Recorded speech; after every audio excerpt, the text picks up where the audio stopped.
इतना जानता हूं अगर किसी कमजोर का आज तू सहारा बनेगा, कयामत में मदीने वाला मुस्तफा तेरा सहारा बन जाएगा। क्या आप सुनना चाहते हैं मुफ्ती मोहम्मद हम्माद रजा मुरादाबादी का बयान? अगर सुनना चाहते हैं तो इस वीडियो को शेयर और लाइक करें, चैनल को सब्सक्राइब जरूर करना। माँ और बेटे का दर्दनाक बयान एक मर्तबा आप भी सुने। बड़े मौलवियों को कहते सुना है कि कोई माँ का हक अदा नहीं कर सकता, आज मैं तेरा हक अदा करके दिखाता हूँ। अम्मा कहने लगी बेटे मौलवी ने सच कहा है, माँ का हक अदा नहीं होगा। सुन रहे ना जवान बुजुर्ग सारे सुन रहे ना? कहने लगे माँ ने कहा बेटे नहीं, माँ का हक अदा नहीं होगा। उसने कहा कैसे नहीं होगा, हट्टा कट्टा हूं, जवान हूं, तू औरत होके एहसान कर सकती है, मैं मर्द होके हक अदा नहीं कर सकता। माँ ने कहा ठीक है फिर हक अदा करेगा? कहा हाँ। माँ ने कहा मेरे करवट में बिस्तर बिछा ले। माँ ने करवट में बिस्तर बिछा दिया चारपाई पे। बेटे की आंख लगी ना, अम्मा ने उठा, हे बेटे। जी अम्मा। उठ, क्या बात है? कहा मेरा हक अदा नहीं करना? करना तो है। कहा जल्दी पानी लेके आ। सर्दी की रात थी, भागा भागा गया, पानी लेके आया। माँ ने आधा पिया, आधा बिस्तर पे गिरा दिया।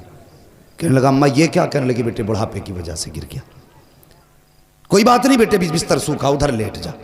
बच्चे ने, लड़के ने दूसरी तरफ करवट ली, सोया, आंख लगी। फिर माँ ने कह दिया बेटे उठ। तो उठ के कहने लगा क्या बात है अम्मा? कहा मेरा हक अदा नहीं करेगा? तो कहने लगे करना तो है। कि फिर जल्दी पानी ला। गया, फिर पानी लाया। माँ ने आधा पिया, आधा गिरा दिया।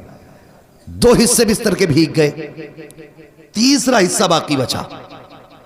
आंख लगी, जैसी आंख लगी माँ ने कहा बेटे उठेगा नहीं? अब के झुंझला के उठा। कहने लगा एक बार काम क्यों नहीं बता देती? माँ ने कुछ नहीं कहा अभी। उसने कहा ना एक बार क्यों नहीं बता देती? माँ ने कहा बेटे मेरा हक अदा नहीं करना? हाँ करना है ना। कहा जब फिर पानी लेके आ। फिर पानी लाया, माँ ने फिर पानी पिया, फिर बिस्तर पे गिरा दिया। जब तीसरी मर्तबा बिस्तर पे पानी गिरा ना, अब बेटा बर्दाश्त ना कर पाया। कहने लगा माँ ये तेरे बुढ़ापे की वजह से तेरी अकल बीमारी गई है, बता तो सही तू कितनी बेवकूफ़ है। तूने 3 जगह मेरे बिस्तर पे पानी गिराया, अब बता मैं सोऊं तो कहाँ सोऊं, मैं लेटूं तो कहाँ लेटूं? तूने मेरा पूरा बिस्तर गीला कर दिया। माँ की आंख में आंसू आ गए। कहने लगी लखते जिगर नूरे नजर, मैंने तुझसे पहले कहा था तू माँ का कैसे बदला दे सकता है? कहा माँ मैं समझा नहीं। कहा बेटे मैंने 3 जगह पानी गिराया तो तुझे गुस्सा आ गया, तेरे लहजे बदल गए, तेरा अंदाज सख्त हो गया, तू माँ पे अकड़ के खड़ा हो गया। मगर बेटे याद कर जब तू छोटा सा था यही सर्दी की रातें थी, 3 जगह नहीं 4 जगह नहीं, तूने 7 जगह बिस्तर पे पेशाब किया, लेकिन मैं हर जगह करवट बदल के तुझे सूखे बिस्तर पे सुलाती रखी, खुद गीले पे लेटती रखी, सूखे आंचल पे लेटाती रखी। बेटे जब आंचल भी सूखा ना रहा, तेरे पेशाब की जगह पे बेटे मैं लेटी थी और अपने सीने पे तुझे लेटाती रखी थी। तूने कहा था मैं हक अदा करूंगा, उसने कदम पकड़े। कहने लगा माँ मेरी औकात क्या है, दुनिया में कोई भी बेटा माँ की खिदमत का हक अदा कर ही नहीं सकता। बेशक सुभान अल्लाह। कौन हक अदा कर सकता है माँ बाप का? बता रहा, माँ बाप की इज्जत करना, इनकी कदर करना। और जवानों, स्कूल पढ़ने वालों, तुमसे भी एक बात कह दूं, तुम्हारे हाथ में कलम आ गया ना तो तुम्हें भी फिर अब्बा की औकात दिखाई नहीं देती। हाँ, एक डॉक्टर साहब है, डॉक्टर रूहुल अमीन, वो बड़ी मोहब्बत मुझसे करते, झारखंड के रहने वाले। उन्होंने अपने बाप के बरसी के प्रोग्राम में, इस मतलब ये कि अकेले ने प्रोग्राम करके मुझे बुलाया।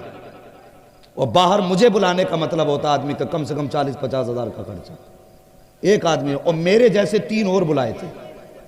मैंने कहा डॉक्टर साहब इतना लंबा खर्च, लग रहा है कि अच्छी इनकम है। मैंने हंस के ये बात कही। तो सुनो मेरी बात, सुनना जो बात मैं बताना चाह रहा हूं।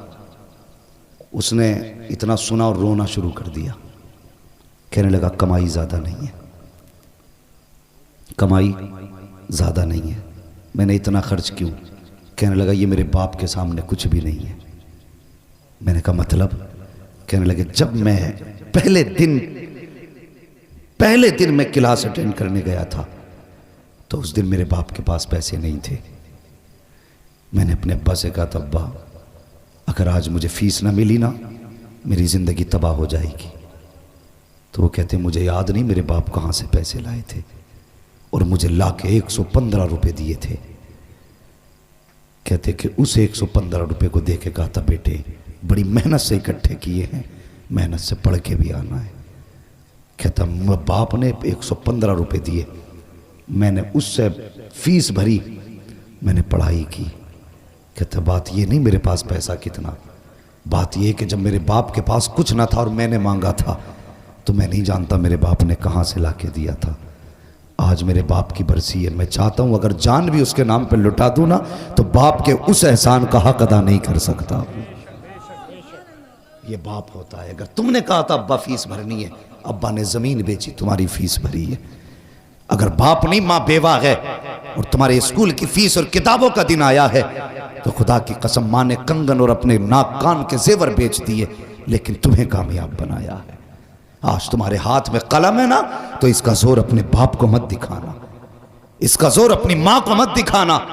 तुम मास्टर बन जा, डिप्टी बन जा, कलेक्टर बन जा, कुछ भी बन जा, लेकिन जब माँ सामने आया करे तो बचपन का वही गुड्डू बन के आया कर, बचपन का पप्पू बन के आया कर, बचपन का छोटू बन के आया कर। तेरी शान कितनी भी बड़ी क्यों ना हो, जब माँ बाप के सामने आया करे तो छोटा हो के आया कर। अगर थक के आया करे इनके कदमों में बैठ जाया कर। खुदा की कसम 5 स्टार होटलों में भी वो सुकून नहीं मिलता है जो माँ बाप के कदमों में सर रख के बैठने के बाद मिला करता है। अल्लाह तौफीक दे तो अपना वक्त माँ बाप के साथ गुजारना, माँ बाप के साथ गुजारना। तुम पढ़े हो, कुछ बने हो तो माँ बाप की मेहनत का नतीजा, माँ बाप की मेहनत का नतीजा।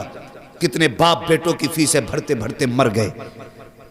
हाँ, कितने बापों ने मजदूरियों में अपनी जानें गवा दी ताकि बेटा धूप न बर्दाश्त करे। कभी भट्टों पे जाके देखो, मजदूर लोग 60-60 ईंटें कमर पे लेके कैसे चलते हैं। क्यों? उनके पेट नहीं भर पाएंगे जब तक 60 ईंट नहीं उठाएंगे। एक आदमी तो कहीं भी पेट भर लेता है, लेकिन जब किसी भी मजबूर मजदूर को देखो ना, समझ लेना इसके पीछे कोई ना कोई मजबूरी है। या तो बेटे के शौक मजदूरी करा रहे हैं या फिर बेटी की जवानी मजदूरी करा रही है। हाँ, हमेशा अपना सुख न देखना, कभी दूसरों का दुख भी देख लेना। हम खेत कटवाते हैं ना, खेत तो कहते हैं हाथ किसका तेज चलता, ताकि 300 दे के 500 रुपए के धान कटवा ले। अगर कोई कमजोर आ जाए, अल्लाह माफ करे, लॉकडाउन गुजरा, यूं तो सैयद भी हो, मिर्जा भी हो, अफगान भी हो, तुम सभी कुछ हो, बताओ कि मुसलमान भी हो। लॉकडाउन गुजरा तो कितनी तंगदस्ती लोगों पे आई थी। अल्लाह अकबर। ऐसा 2 लोगों पे कि 50-50 रुपए पे लोगों ने मजदूरियां की। और इन जमींदारों से अल्लाह हिसाब लेगा जिन्होंने 100-100 रुपए में खेतों की नलाइयां कराई उन गरीबों से। अल्लाह पूछेगा कि जब मजदूरी 300-500 थी तो तूने 100 रुपए देके इसकी मजदूरी का फायदा उठाया, इसकी मजबूरी का फायदा उठाया। आज ला नेकियां कितनी लेके आया है, रख पल्ले में। अगर वो आ गया ना गजब पे तो 7 पुश्तों की नेकियां नहीं बचा पाएंगी। इसलिए किसी की मजबूरी का फायदा ना उठाना, किसी की मजबूरी का फायदा ना उठाना। कभी किसी से 100 रुपए लेके 200 का काम ना देना। ओ यार, खुदा की कसम, हर बंदा चाहता है मजदूर ताकतवर मिले, ज्यादा काम वाला मिले। वो कभी सफेद बालों वाला आके सामने खड़ा हो जाए, तुझसे कहे मुझसे धान कटा ले, तो उसकी कमजोरी ना देख। ये ना देख कि बूढ़ा के क्या करेगा, इससे तो चला नहीं जाता, खेत में कौन सा काम करेगा। समझ ले मजबूरी लेके आई है। बस ये समझ, ये भी उस नबी का कलमा पढ़ता है जिसका मैंने कलमा पढ़ा है। भले धान कम काटेगा, मजदूरी के सहारे ये पैसे लेके जाएगा, इसके बच्चों का गुजारा होगा। मैं नहीं जानता ये काम कितना करेगा, पैसे ज्यादा जाएंगे कि कम, लेकिन इतना जानता हूं अगर किसी कमजोर का आज तू सहारा बनेगा, कयामत में मदीने वाला मुस्तफा तेरा सहारा बन जाएगा। अल्लाह सुभान अल्लाह, जिंदाबाद जिंदाबाद या रसूल अल्लाह, जिंदाबाद जिंदाबाद जिंदाबाद जिंदाबाद, सुभान अल्लाह सुभान अल्लाह। किसी की मजबूरी का फायदा नहीं उठाना और बाप को कभी बांट के मत पालना, कभी बांट के मत पालना बाप को। नसीब वाला है जिसके हिस्से में माँ बाप आते हैं। हाँ, अगर अभी कह दूं मैं इतने बड़े मजमे में हाथ उठा दो जो माँ बाप से प्यार करते हैं तो हर बंदा हाथ उठा देगा। हाथ ना उठाना बेटे, मैं झूठे हाथ नहीं उठवाना चाहता। मैं सब जानता हूं कितने सच्चे हाथ उठते हैं, कितने झूठे उठते हैं। सब हाथ उठा देंगे, मगर मुझे बताओ, यहां हाथ उठा के मौलवी को राजी करना आसान है, मिंबर वालों को खुश करना आसान है, मजमे में अपनी शान दिखाना आसान है। तुम्हें क्या लगता है माँ से नाराज हो, माँ तुमसे नाराज हो, जलसे में तुम हाथ उठा रहे हो, इसकी खबर हुजूर को नहीं होगी? तेरा मेरा अकीदा अगर ये है हुजूर तेरे मेरे दुरूद को सुनते हैं, तो जब तेरा झगड़ा माँ से होता हुजूर उस झगड़े को भी सुनते हैं। खुदारा माँ बाप की इज्जत करना, इनकी कदर करना। बंदा कुछ भी बना है ना तो माँ बाप की मेहनत और दुआओं से बना करता है। और सुनो, अगर अल्लाह ने दौलत दी है, माँ बाप दिए हैं, इन पे खर्च करने से पीछे मत हटना, वरना कल दौलत होगी माँ बाप नहीं होंगे तो बहुत पछताओगे, बहुत पछताओगे। बंदा माँ और बाप जानते हो ये क्या है? किसी 70 साल के बूढ़े से जाके कहो माँ की याद आती है क्या? अगर बाल सफेद हो गए होंगे, कमर झुक गई होगी, वो रो देगा यार, 70 साल में भी रो देगा। क्यों रोया? वो कहेगा आज भी लगता है माँ दरवाजे पे खड़े होकर आवाज दे रही है। 70 साल का अरसा बीत गया लेकिन आज भी माँ की याद रुला देती है। ये माँ होती है। 110 साल का बंदा लाना और फिर भी अगर कोई कहे कि माँ की याद आती है, कि 110 साल का बंदा भी रो देगा। खुदा की कसम क्यों ना रोए? कोई इतना प्यार करने वाला ला के दिखा सकते हो? और तू 5 मिनट के लिए आंगन से गायब हो जाता, माँ दरवाजे पे आ जाती दुपट्टा सर पे डाल के, कहती हाफिज जी इधर मेरा बेटा गया है, देखा है क्या? उधर तुमने मेरा बेटा देखा है क्या? माँ बेकरार हो जाती है। जब तक बेटा ना मिले वो चैन से घर में नहीं बैठती। वो जब तुम छोटे थे माँ तुम्हारे बगैर घर में नहीं बैठती थी। आज माँ छोटी हो गई, बुढ़ापा आ गया, तुम माँ के बगैर कैसे घर में बैठ जाते हो? वो तुम्हें खिलाए बगैर कभी नहीं सोई, आज तुम उसे खिलाए बगैर कैसे सो जाते हो? मत खिला जालिम, कम से कम लुकमा खाने से पहले पूछ मेरी माँ ने खाया है कि नहीं खाया है। मेरे आगे गर्म रोटी रखी है, पता मेरे बाप को रोटी कैसी दी गई? सिर्फ इतना पूछ ले यार, सिर्फ पूछ ले। हाथों से ना खिला, अल्लाह तुझे इस रहम के बदले में भी दुनिया भी बेहतर कर देगा, आखिरत भी बेहतर कर देगा। इज्जत करना माँ बाप की, कदर करना, वरना ये चले गए तो बहुत याद आएंगे। और कोई भी बंदा ना इस बात से अंदाजा लगाना, किसी जवान की अगर नौकरी कहीं लग जाए, कहीं नौकरी लग जाए, स्कूल में, किसी फैक्ट्री में, किसी कंपनी में, तो सबसे पहले सोचता मैं किसे बताऊं? तो उसका दिल करता है कि सबसे पहले जाके मैं अपनी माँ से बताऊंगा, अम्मा आज मेरी नौकरी लग गई है।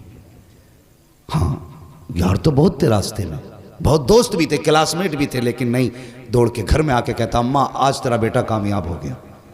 जब माँ मुस्कुराती है असल कामयाबी तब मिला करती है। मुनव्वर राना ने कहा था बुलंदियों का बड़े से बड़ा निशान छुआ, उठाया गोद में माँ ने तब आसमान छुआ। तुम कितने भी ऊंचे हो जाओ उतने ऊंचे नहीं हो सकते जितनी ऊंचाई पे माँ की गोद पहुंचाती है। अगर माँ है ना, इज्जत करना, कदर करना। मेरे हुजूर के दामन में किसी चीज की कमी नहीं थी। 2000 से ज्यादा नाम रब ने महबूब को दिए थे, लेकिन हुजूर रोए ना, और अक्सर रोया करते थे, कहते थे मुझे माँ की याद आती है। सहाबा ने कहा था क्यों? आका कैसे? हुजूर फरमाते मेरा जी चाहता काश मेरी माँ होती, मुझे बेटा कह के आवाज दे देती। लफ्ज बेटा जिसे कहा जाता वो नसीब वाले होते। अगर माँ बाप चले गए तो फिर कोई बेटा कहने वाला भी नहीं मिलेगा, बेटा कहने वाला भी नहीं मिलेगा। इश्तिहारों में बड़े बड़े नाम आते, कौन सा लक़ब ऐसा जो हमारे नाम के साथ नहीं लगाया जाता? अल्लामा, फ़ग़ामा, अजीब बड़े बड़े जिनके लायक हम नहीं हैं, ऐसे ऐसे लक़ब लगाए जाते हैं, नारे लगते हैं, फूल डाले जाते हैं, गाड़ियाँ आगे पीछे चलती हैं। कलेजा ठंडा नहीं होता। खुदा की कसम कलेजा तभी ठंडा होता है जब माँ बाप बेटा कह के आवाज़ देते हैं। हाँ, इस लफ्ज़ बेटा में माँ की ज़बान में वो मिठास है जो बरसों की थकन उतार देता है। माँ बाप की इज्जत करना, कदर करना। आज दौलत है उन पे खर्च करना। कलम तुम्हारे हाथ में आया माँ की बदौलत, कुरान सीने में आया है बाप की बदौलत। जिंदा रहना ना, माँ बाप की खिदमत करना। करेंगे इंशाअल्लाह। देखो कौन नहीं बोल रहा, जो नहीं बोल रहा समझ लेना घपला करके आया। माँ बाप की इज्जत करेंगे। इन्हें चच्चा को उठा के पूछो रुमाल वालों को, चच्चा सोना नहीं, देखो बस माँ बाप की बात चल रही है।